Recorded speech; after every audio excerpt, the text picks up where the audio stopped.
I have a prepared opening statement that I'll get into in just a second, but Ranking Member Raskin, you reiterated and have created a boogeyman that just isn't there. I did author the EPA chapter on Project 2025, but in the course of that, I did not work with President Trump, with any of the people who work for him directly or his campaign.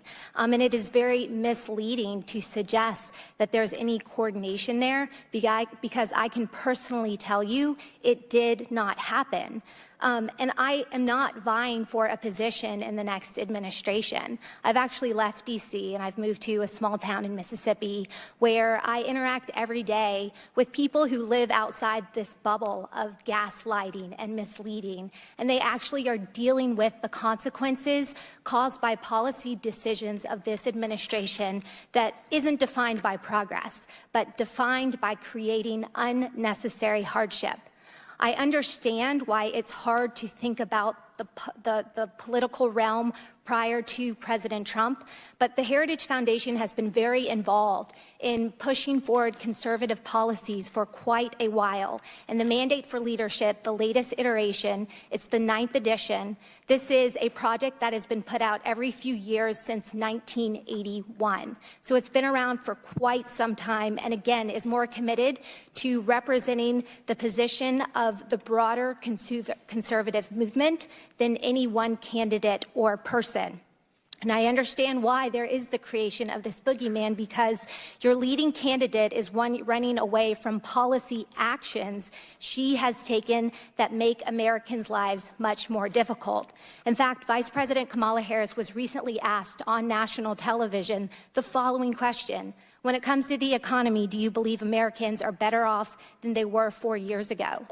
She said a lot of words, but she did not answer the question, because the reality is most Americans are not better off.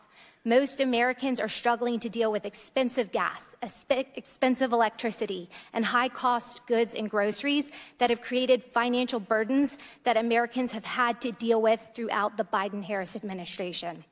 Their day one energy policies are a key driver behind Americans' increasing financial distress.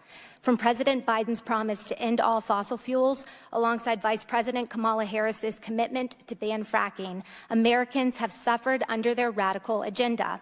From the energy perspective, this has included locking up development of resources and demonizing industries, mainly coal, oil, and natural gas, that still provide 80% of our daily energy needs. A recent report from the Institute of Energy Research has been tracking these actions, and they've found that since January 2021, President Biden, Vice President Kamala Harris, and congressional Democrats have taken over 250 actions that make it harder to produce energy in America.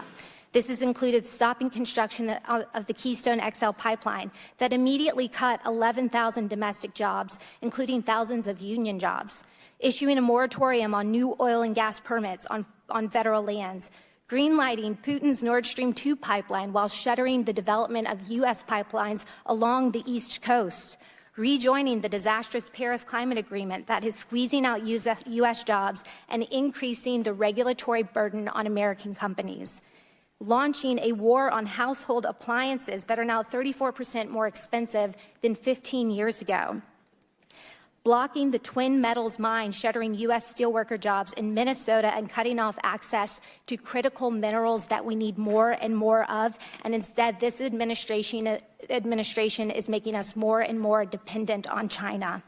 Slowing permits for LNG facilities from an average of 7 weeks to 11 months, then completely halting permits for new LNG facilities altogether. Mandating that Americans drive electric vehicles despite growing market resistance, infrastructure shortfalls, and a preference for more affordable and reliable gas-powered vehicles. Americans are dealing with the consequences of these actions every time they put gas in their car, pay their electricity bills, or go to the grocery store.